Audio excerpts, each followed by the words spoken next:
Welcome, and thank you for listening to Xenozoic Xenophiles, a fan podcast devoted to the comic series Xenozoic Tales. It's a post-apocalyptic adventure series filled with Cadillacs and Dinosaurs, from creator, writer, and artist Mark Schultz. I'm Darren. And I'm Ruth, and this is a fan podcast. We're not affiliated with Mark Schultz, and the opinions expressed are just ours. We do this podcast simply because we enjoy reading and talking about Xenozoic Tales and the other worlds created by Mark Schultz. In this episode, we're continuing our coverage of the excellent animated series Cadillacs and Dinosaurs from 1993. The series was adapted for television by award-winning writer, producer, and director Stephen E. Souza. Listeners are likely familiar with his work on classic television shows like The $6 Million Man, The Hardy Boys Mysteries, and Knight Rider, as well as hugely successful films including 48 Hours, Die Hard, Judge Dredd, The Running Man, and Commando. The entire production team did a wonderful job of bringing Xenozoic Tales to television as Cadillacs and Dinosaurs, and we're enjoying revisiting these classic episodes. If you want to watch the show, you can find it on a few streaming services, as well as on YouTube through the Retro Rerun channel. We're currently watching it on Amazon Prime Video. For new listeners, we want to share a little about our title. Of course, the word Xenozoic is part of the title of the comic. Xeno is defined as something that is strange or foreign, while Zoic refers to a geological period of time. So Xenozoic basically means strange age. And a xenophile is someone who is interested in foreign lands and foreign culture. And that word describes us perfectly, because we're definitely interested in foreign lands and cultures just like those found in Xenozoic Tales and the other worlds of Mark Schultz. And of course, some of you know this series under the title Cadillacs and Dinosaurs, that was used not only for this TV series, but also for video games, board games, and some reprint collections. If you love these stories and the wonderful art, be sure to join the Facebook page Mark Schultz Xenozoic Tales and Other Stories for the latest official news and information. The place to find Mark's books is Flesk Publications. John Flesk puts out beautiful books from a variety of creators, including the collection Xenozoic, that features all of the Xenozoic Tales stories written and illustrated by Mark Schultz, as well as the exciting book Storms at Sea and the Carbon Art Book series. Convention season is approaching, and we know that Mark Schultz plans to attend a couple of comic conventions this year. We hope to get to see him sometime during the year ahead, so we'll keep watch on his Facebook page for him to confirm which events he'll be attending. And for those of you near Columbus, Ohio, on March 29th, Mark will be one of several guests presenting at the Ohio State University's Billy Ireland Cartoon Library and Museum. It's a free program celebrating comic strips, comic books, and original comic art. We'll include a link for the event in our show notes. We hope you'll join us on social media to talk more about Mark Schultz and the world of Xenozoic Tales. Later in the episode, we'll share feedback and we'll provide our email address and other ways to contact us at the end of the show. Please feel free to write in anytime and let us know what you think about the series. We'd love to know what you like best about the art and the stories and how you first discovered Xenozoic Tales. Xenozoic Xenophiles is part of the Rad Adventures Network. If you enjoyed the show, please consider checking out our other podcasts that are available through most podcast apps, including Apple Podcasts, Spotify, and Amazon Music, as well as YouTube. Trekker Talk is a fan podcast devoted to the adventures of 23rd century bounty hunter Mercy St. Clair from the pages of the sci-fi comic Trekker by writer and artist Ron Randall. And Warlord Worlds is a fan podcast devoted to the comic creations of writer and artist Mike Grell, including the Warlord, John Sable, and Green Arrow. Mark Schultz, Ron Randall, and Mike Grell are our favorite comic creators. Their stories are filled with adventure and interesting characters, and their art is excellent. We'll include links to those other podcasts in our show notes, but for now, let's talk about Cadillacs and Dinosaurs, right after this message from another podcast you might enjoy. Imagine a state where reality is a dangerous concept, where every aspect of public and private life is strictly controlled, where the voice of the state is the only voice, and the only limits are that of the imagination, and even that is gone. Imagine a state where memories are wiped away, leaving only traces of the past, where the final frontier of space becomes a weightless, freezing vacuum except for what is useful to the state. A great intergalactic state of hundreds of planets that stretches across the universe called the Federation. And imagine all that stands in the way of total conquest is a tiny band of thieves, smugglers, embezzlers, murderers, and rebel-rousers. Are they criminals or liberators? Reality is a dangerous concept. but everyone interprets it in a slightly different way in Blake 7. Join April, Alan, and AJ as they talk about the ongoing adventures of Blake 7, straight out of the Federation, of Blake 7 podcast. Catch on any of your podcatchers, straight out of the Federation, of Blake 7 podcast, brought to you by the Right On Network. Episode 5, Wild Child, written by Marv Wolfman, originally broadcast on October 23, 1993.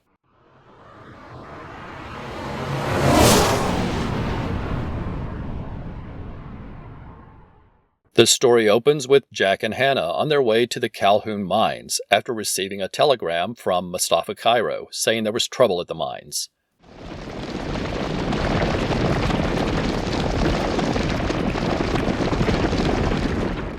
While driving through the grasslands, Jack has to quickly turn the car and speed off in the opposite direction to avoid a stampede of Wahonchucks, or Stegosaurus. While racing off in the Cadillac, Hannah sees there is a young boy riding on the back of one of the chucks, who seems to be controlling the herd. After avoiding the herd, Jack tells Hannah the boy is a wild child who lives with the herd, and she doesn't need to worry about him because he can take care of himself. As they arrive at the mines, they find Mustafa Cairo waiting for them, and he explains a sambuck, or apatosaurus, has been raiding the food supplies at the mine. Sambuck don't eat meat and would not normally attack people, but Jack sees blood and can tell it has been wounded, which might be causing it to attack the mine. As Jack and Mustafa make their way further into the mines, Hannah sneaks away and takes a jeep to go in search of the boy she saw with the Wahonchucks.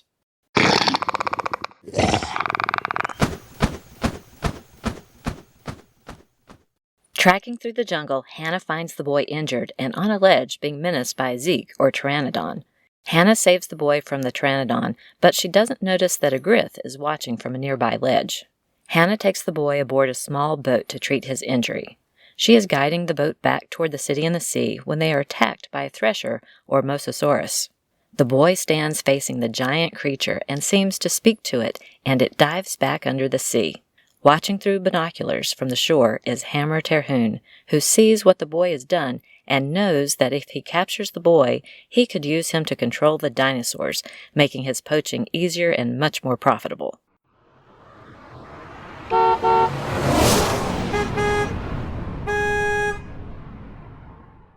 Meanwhile, Jack is tracking the sambuck.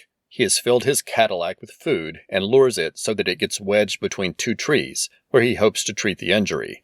But Hobbs suddenly appears and heals the injury, and then tells Jack that he needs him to help get the boy back from Hannah. Arriving back at the city in the sea, Jack tries to explain to Hannah that the boy lives with the Grith, but she refuses to believe it is better to return him to the Grith unless she can talk to Hobbs herself. So Jack and Hannah leave the boy sleeping in her apartment while they go in search of Hobbs. Hammer and the other Terhune brothers have been watching and break into Hannah's apartment after they leave. However, the boy hears them approaching and easily leaps from the balcony and gracefully climbs to the ground. The boy makes his way back to the jungle with the Terhune brothers in pursuit, but they finally catch up to him and capture him and take him back to their camp.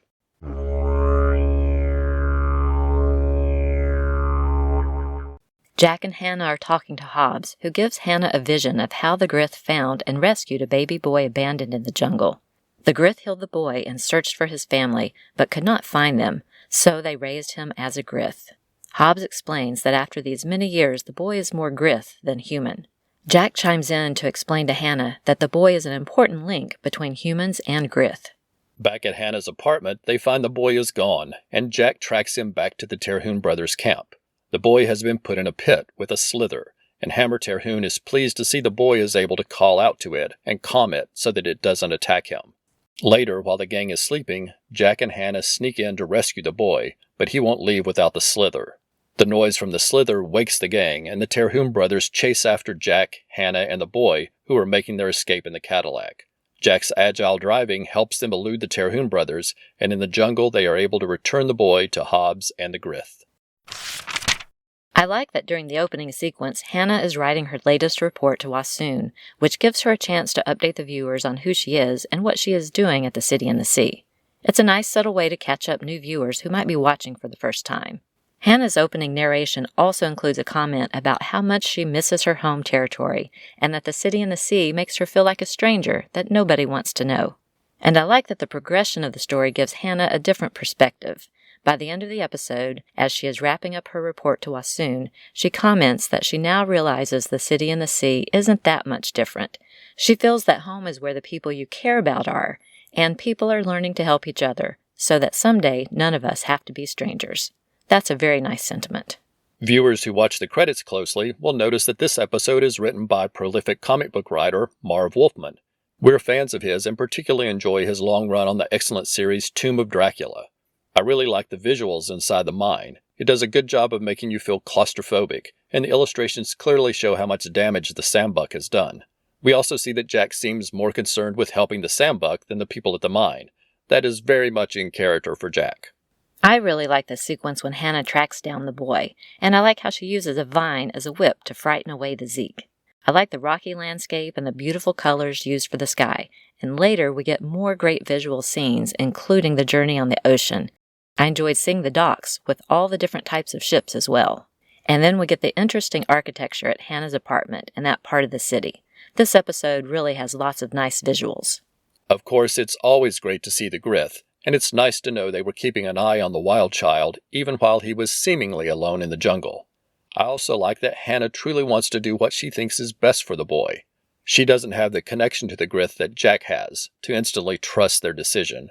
She needs to understand before she is comfortable with the decision to return the boy at the end of the episode, and I think that is a believable storyline. And of course, I can imagine all of the kids who are dinosaur lovers watching this episode and being envious of a boy riding on a sandbuck who can essentially talk to dinosaurs.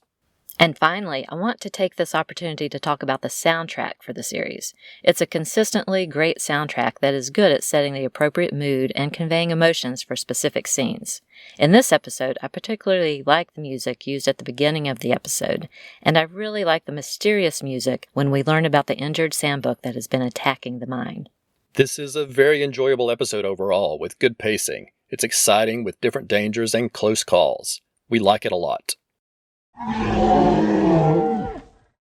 Episode 6, Mind Over Matter, written by Laura Phillips and Denise Fordham, originally broadcast on November 6, 1993.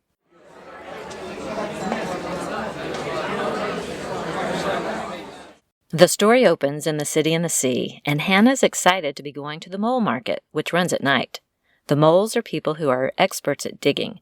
They search the ruins around and under the city and the sea, and Hannah is excited to look for ancient artifacts. But Jack tells her not to get her hopes up, because the council gets first choice of everything the moles dig up. Our duo stops to talk to a mole named Ferris, and as Hannah searches through the items at his small shop, Jack goes in search of car parts. Under a table, Hannah finds a box filled with blueprints, surveys, and a stack of documents from Cybercore Research Laboratory, marked classified and top secret.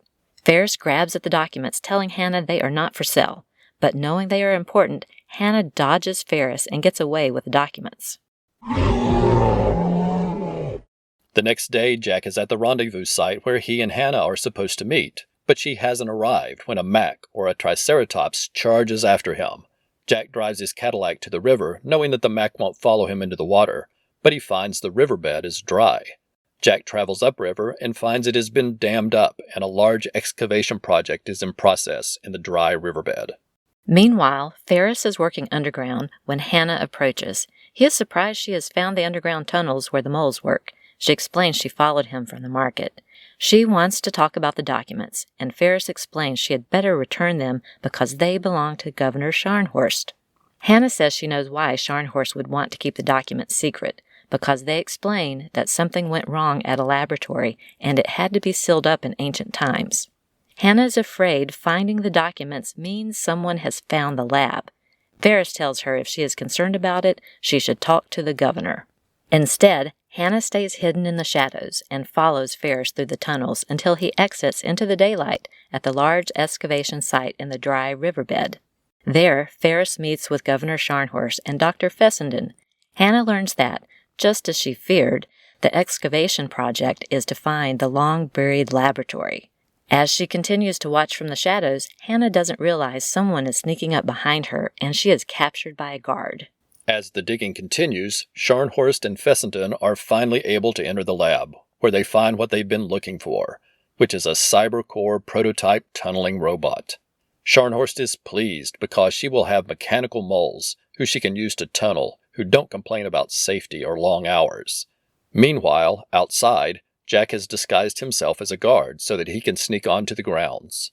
There, Jack finds the guard who has captured Hannah, and he tells him he will take her back to the city himself. When they are alone, Hannah tells Jack about the lab and what Scharnhorst has planned.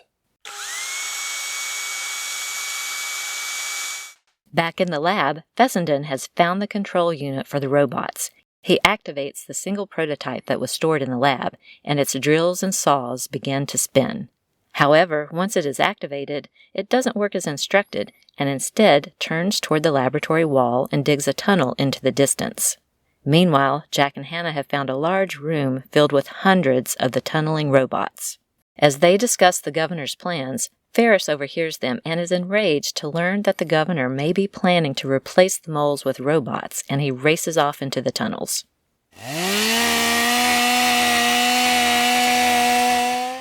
Just then, the prototype robot drills its way into the large storage room and sends a signal to activate all of the other robots. As each robot comes online, the drills and saws begin to spin. As Jack and Hannah maneuver to avoid the dangerous robots, Jack is able to destroy the sensors on the front of the prototype, and the other robots stop just as Governor Scharnhorst and Dr. Fessenden, along with several guards, enter the room. Just then, the robots reactivate, and Fessenden is unable to stop them with the control unit, and Jack, Hannah, Scharnhorst, Fessenden, and the guards are forced to retreat from the lab. As they race into the daylight, fleeing from the robots, they find the walls of the dig site surrounded by dozens of moles. With their expertise in digging, the moles know just what needs to be done to collapse the dig site and destroy the laboratory. Meanwhile, Jack goes to the top of the dam where he uses his Cadillac to pull away the supports, and the river rushes along and washes away the remainder of the lab. This episode again features some lovely jungle landscapes with greenery and cliffs. I especially like the opening night scene of the city and the sea, and the closing landscape art is lovely, with a golden sky with lots of zeeks flying about. I really like the idea of the mole market. It's interesting to think of them trading for ancient artifacts. We like archaeology, so the moles digging and unearthing artifacts and buildings makes for an interesting story. And I had a good laugh at the mole market when Hannah asks about a pink flamingo that is for sale, and Ferris explains they think the ancients used it to attract game. I like that Hannah is sharp enough to realize what the book was about, and she knows Governor Scharnhorst well enough to know she would want to find the lab. I also like that both Jack and Hannah find their way into this adventure independently. It's nice to see that even when working separately, they both think alike and have the same ideals. I always enjoy that they find ways to include encounters with dinosaurs, even when they aren't the main part of the plot. The sequence with Jack and the Mac is a great example, and that leads him to the dried-up riverbed and his involvement in this adventure. I find the moles very interesting, and I like seeing the tunnels and enjoy seeing Hannah being sneaky and following Ferris from the shadows. And I especially liked seeing the ruins of the underground subway railroad while Hannah is following Ferris. It's also quite funny when Hannah is captured and Governor Scharnhorst tries to lie to her face, telling her there is no technology there, even though Hannah can see the truth all around her. And I like seeing Fessenden being consistent once again. He always plunges into using technology before he fully understands it, and that always causes problems. And then the robots attack, and there are so many robots. It's easy to see why the robots are dangerous with giant drills and saws for hands. The art does a good job of showing the fear on people's faces caused by the robots all being activated at once. There are so many scary close calls and near misses for our heroes. In the end, it is sad to see the building and everything inside destroyed. I'm sure there were many helpful and useful things inside, but the greed of the governor and the impatience of Dr. Fessenden once again leads to nothing but trouble. That leads to an exciting ending with Jack breaking the dam to finally stop the rampaging robots, and it helps the river flow back so the dinosaurs once again have a water supply. This was a very good episode with lots of variety to the story and some great banter between Hannah and Jack, and lots of exciting action. We thoroughly enjoyed it.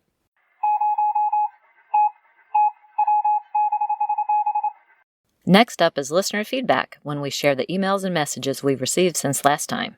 Thanks to everyone for the comments. Your support and encouragement is great, and we appreciate everyone who took time to get in touch to share your thoughts. William Wetherington wrote to let us know he was happy to see the new episode. Thank you, William. Rich Danny's thanked us for the shout-out we gave him last time and said, "You both do such a fantastic job covering all things Xenozoic." He also shared a link to some of the design artwork that he was involved with for episodes 3 and 4. Thank you so much for sharing that with us. We always enjoy seeing your artwork, and we'll be sure to include that link in the show notes. Rod Pellegrini wrote to say, "I'm glad to see you're still doing these. It's been a while since the last one. I have a few custom figures I never shared and a lot more halfway done. Leisure time has been in short supply for the last year or two." Thank you, Rod. We always love seeing your custom Xenozoic Tales figures. And yes, we certainly understand how limited leisure time can be, which was why it had been a while since our last episode. It would be great if we could all have more free time for our hobbies. Good luck finding more time to work on those custom figures, and we hope you enjoy the new episode. Vlad Petnicki wrote, saying, "Hey guys, I thought I'd share my latest framed Mark Schultz Xenozoic artwork. It's a collage that I assembled and had framed of 8 original Xenozoic Tales postcards from 1992. I must say, I think this may be the most visually arresting of all of Mark's prints that I have on display, and that's really saying something." Wow, it's a terrific image. Thank you so much for sharing it. It is stunning, and I love how you arranged the postcards for the piece. And Vlad let us know that he has lots of other work by Mark framed and on his walls. It sounds like you've decorated your home very well indeed. You might be able to charge admission for fans of Mark Schultz. I know we would buy a ticket to see it. Oh, yes, we would. And thank you everyone for the wonderful comments and for sharing your love of the animated series. Next, we want to extend our thanks to everyone who's supported the show on social media since last episode. These are people who commented or shared posts from us, and we sincerely appreciate all of the support. Before we start, let me say if we miss a name, just let us know and we'll correct it next time. And please forgive us if we mispronounce your name. Just write to let us know and we'll be sure to correct that next time as well. Al Sedano, Austin Appleby, Bill Dealing, Brian Mulvey, Chad Hendahl, Chris Butler, Christopher Calloway, Clinton Robeson, Cullen Stapleton, David Wade, Ed and Terry Moore, Eric Henline, Eric Riviera, Gary Houtz, Jerry Green, Glenn Allen, Go Comics, James Williams, Jeff Messer, Jeffrey Sargent, Jeffrey Willis, Jeremiah Jones Goldstein, Jim Latimer, John Baker, John Copenhaver, John Scott, Karen Williams, Kirk Spencer, Max Trevor, Oscar Rubio, Pat Sampson, Paul Hicks, Paul Kien, Peter Noga, Philip Hillis, Professor Allen, Rich Dannies, Rob Douglas, Robert Montserrat, Rod Pellegrini, Rodney Ford, Ron and Lynn Randall, Ross Pipkin, Scott Connor, Sean Ross, Stella, producers Stephen E. D'Souza, thank you, Tim Price, Toby Goodshank, Vlad Pitnicki, Warren Montgomery, Wednesday Comics, and William Weatherington. Thank you again, everyone, and we'll be right back after this promo for another podcast that you might enjoy. Hey folks, I want to tell you about Magazines and Monsters, a podcast that's dedicated to comic books as well as classic horror and sci-fi films. This podcast channel contains a bunch of shows like the Bronze Age of Horror Comics, a podcast that's, well, it's about Bronze Age horror comics. There's also The Brave and the Bob, a show celebrating Volume 1 of The Brave and the Bold from DC Comics and all things Bob Haney.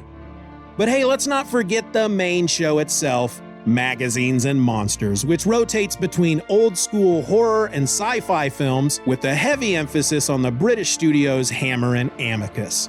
Plus, you'll get a selection of episodes about comic books, ranging from DC to Marvel and everything in between. So join your host Billy D and a few of his favorite friends for a fun and positive look at his 2 favorite pastimes. Find Magazines and Monsters now on Apple Podcasts, Amazon Music, Spotify, or wherever you get your podcasts.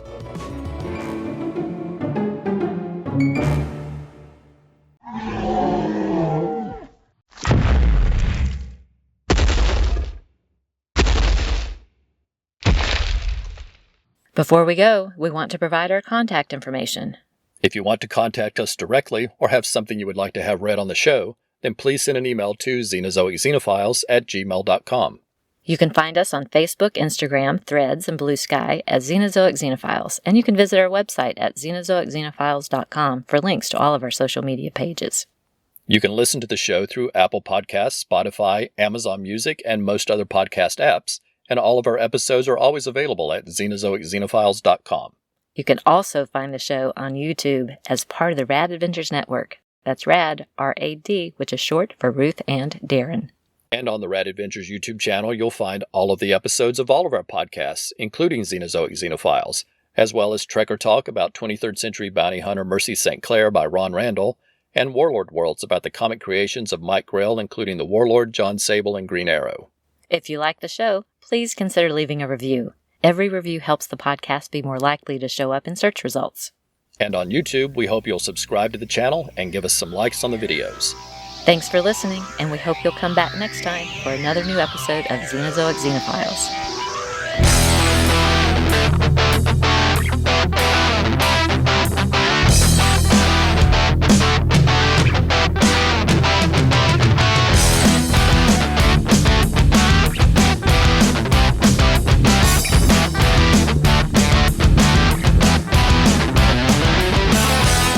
Xenozoic Xenophiles is a proud member of the Comics Podcast Network. For more information, please visit comicspodcasts.com. We are not affiliated with Mark Schultz or the various companies that have published the series. The views expressed on the show are solely ours. Music is taken from the album Movie Tunes, Background Music, Songs and Loops, Volume 2. We make no money from this podcast, and no copyright infringement is intended.